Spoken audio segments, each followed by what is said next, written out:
Okay, so this you're watching and listening to the Fat Bidin Film Club. I'm assuming I'm Zanazli. And I am Sheril Ibustaman. And We're on vacation. no, yeah. And it's the end of the year. But because we're just so dedicated to y'all, we decided to do a roundup. Yes, Just Roundup. for you, This Joe. This is the last episode For the for year. the year.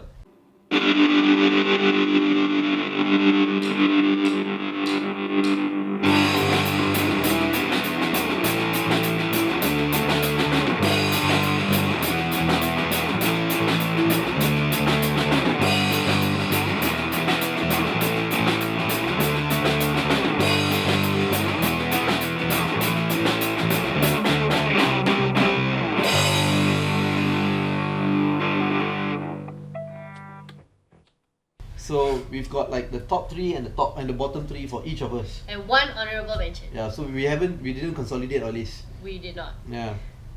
So, Um shall we start with... Let's start with bottom 3s first. So Just that start we with can bottom end on three? a nice note. okay. Where's my phone? I got it on my phone. Oh, But- okay. I got it. So, Oh, okay. okay, you can just go off the top of your head, no? Okay. So for Okay. me, my bottom 3. Okay. I go first or you go first? Okay, the one that we both agree on is 3 a.m. Or 3 a.m. 3 number a.m. 1. made both of our bottom 3's list. Okay. And number 1. No, mine's the third. Yours but is the mine's third in no worst. particular order. Oh, mine is in a particular order. 3 a.m. Okay. is the worst film ever this and year. I guess since this it year. made both of our lists, Yeah. it can be the worst film of the year. Okay, so... So we're not going to talk about those films because we're just Yeah. going to link it lah. Yeah, basically. Link the review lah, right? But yeah, it's for me it's the worst film You have to at least say in one line why you felt the way you felt. because it was bad. Because yeah, it was plotless stupid. and just horrible. It was Okay. horrible. I don't know how to make film, but I want to make film. It's like, oh my god. Yeah. Yeah, even my films are better. Watch the review and you will have all the reasons to why I felt it was the worst film of the year. It was just horrible. Yeah. Horrible. Yeah. Okay. Okay. Your second one is... My second one is Badang. Alright. Yeah, that was quite stupid. And he's such a bad actor. Alif Shukri is a lousy actor. Yeah, the fact that he was comparing it to Black Panther at the time was Oh just my god. like, what? Yeah, as you know, he plays Badang, right? The Yeah, folklore, yeah, the super, yeah. the guy who eats like the jinns vomit and then becomes strong. Yeah. But he's dressed up in a grasshopper suit, green color. Yeah, and he's just taking selfies with everyone and going on dates in the suit also. So Yeah. it was many holes Lousy in the story. plot. Yeah, it was like a. And there was also rape or indication of rape. Yeah. Much misogyny. I didn't like it. I'm gonna link it also. My second one was Wheelie. I didn't like. I put it on the list because not only was it a copy of Cars, which I don't appreciate because I get being again. It's okay to be inspired by, but it's not okay to copy something blah blah. Yeah. But they also objectified an object. They objectified an object. Yeah. Did you know you could do that? Turns out KRU Productions can. Yeah. Okay, And, so and I have in my top 3 and my bottom 3. the last one. Yeah, which you don't have is 33 km from KL, Yeah. which is a Tamil film. Yeah. Do you remember that film? I do remember that film. Yeah, it's about a couple of people who Satya! different- Satya! Yeah, different Satya! people get interconnected like And through an then accident or something suddenly like that. she's in the local. Yeah. And it's like, poor Satya day. Satya. Bad writing, Pray bad for Satya. bad structure, very, bad yes, Tamil film, okay? Okay, look, the Tamil films though. A lot of Tamil films are not bars were good. quite low. Yeah, because I they're not think very there was good. only one that we kind of were like. Was it Very Gundu Pasange? Yeah, that we were a bit entertained by, and had a bit of a plotline that wasn't overly like. Yeah. Yeah. Still, it wasn't. But even then, also, it was Yeah. not like stellar lah. Okay, it was just the best of the worst. Okay. Yeah. So, Okay, so the last thing on my bottom 3 is Lang Sui. Oh yeah, Lang Sui. And the reason why I put Lang Sui on it was quite obvious. Like, if you watch the review, I was very angry about the film because it was just promoting and normalizing rape culture using some mythical legend that could have been so feminist. So it's like bad enough that you like fuck up a feminist like legend type of mythical creature, then you decide to bastardize it further by adding rape culture as being normal. So it's like 0.0000 points. Yeah, Osman Ali, what's up with that, man? Okay. Screw you to the highest with a sharp nail. Okay, so top 3. Moving on to good things. Top 3. Top 3. Now, the one that we agree, which is the top, is it? We have 2 that we agree on in the top 3, so Okay. that's good. So the top of the tops is KL Gangster Underworld from iFlix. Oh my god! It's not a movie. It's a series, a mini series on iFlix. You know, whatever. On iFlix, but it is great. It's a gangster movie set in Kampong Baru, in KL. Yes, that's ever happened to my life. It had a great, oh my god! great it's writing. Just so good. I can't. Great directing, great performances by the actors. There was no weak link in the whole series. Okay, and how often can you say that about a Malaysian TV series? Like nothing. Everything was so concrete. Yeah. Oh, so good. Still jizzing for it all the time. Like I will jizz to anyone about that film. Yeah. So the second thing that we do agree on is Guang. Guang, number 2. Guang came in quite late in the year, but it came in strong. Very good film. Yeah. Probably because Craig really also took his time to make it.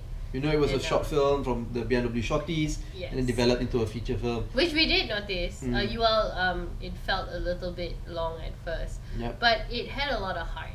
So Guang still makes the cut for sure. It's a really, really good film. Okay, so our last 2 are different. Yeah. So you go with yours first. Okay, so I picked the third top. Yeah, so off the top of my head, the top 3 that I picked, the third one was Police Evil 2, which also came in quite late in the year. The reason being, why I picked it was because I don't really usually like Melayu police type films, but this one had very good ideology behind it, and the acting was also not bad. Right.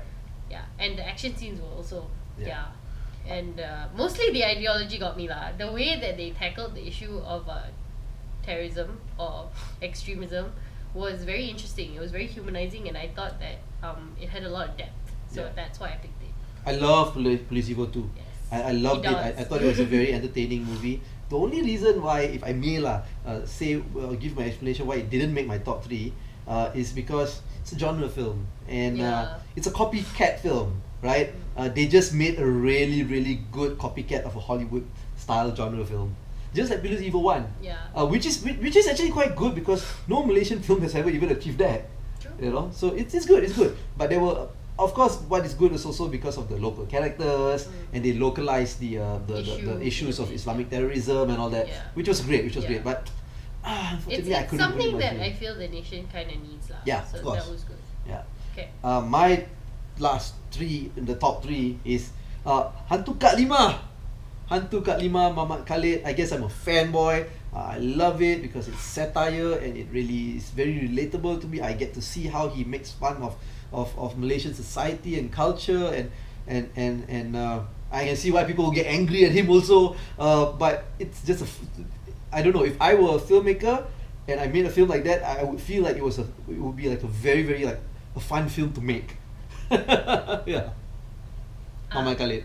Okay, so in between, there were a lot of good films also that didn't make the top 3.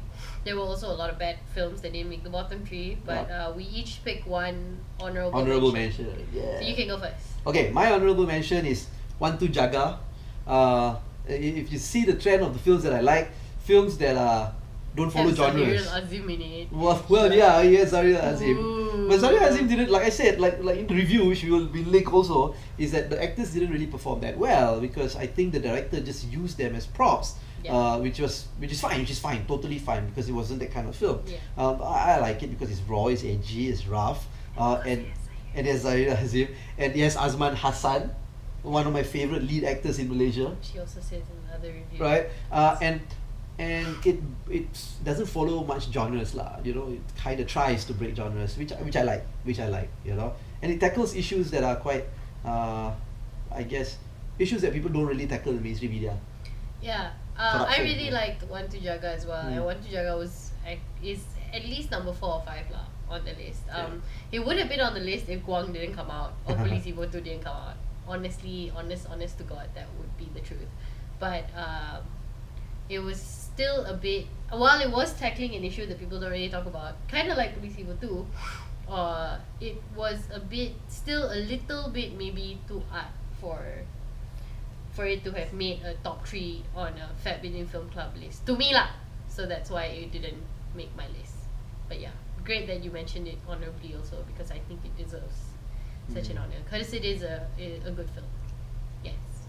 Which I also liked very much. Okay, so my honorable mention actually is one of the first things that I reviewed on the Fat Bidin Film Club early in the year, which was Mandatory.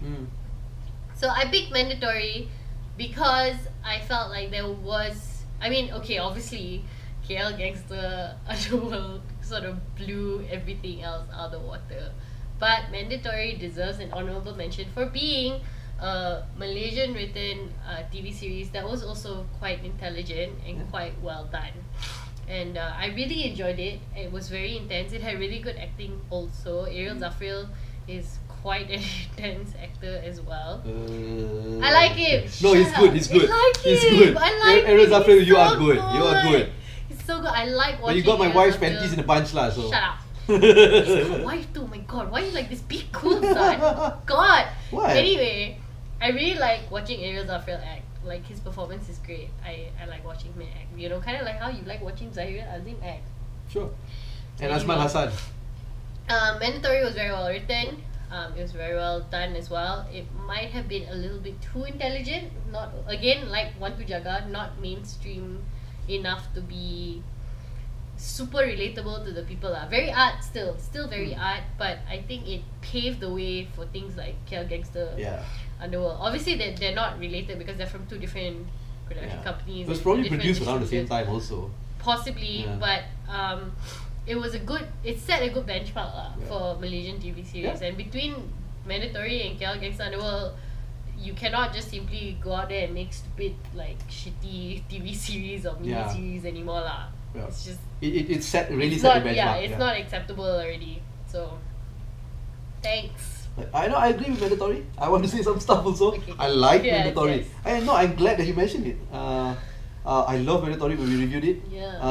But when KL Gangster Underground, KL Underground World, Understandable, when it came out, it just blew Mandatory out of the waters for me. It blew everything out of the water. It was just, wow. Yeah. It's one of the top there, one of the top for me also, Mandatory, but I can't give it an honorable mention because you have to admit, if you watch the review that we're going to link, we both agreed on some weak points of the show also. Yeah. What was it, the first half or the second half? The first half. And the biggest issue actually, and we also mentioned this in the KLGU review, is the pacing. Yes, the first half is very slow in development. And everything picks up 4, 5, 6 onwards. Yeah.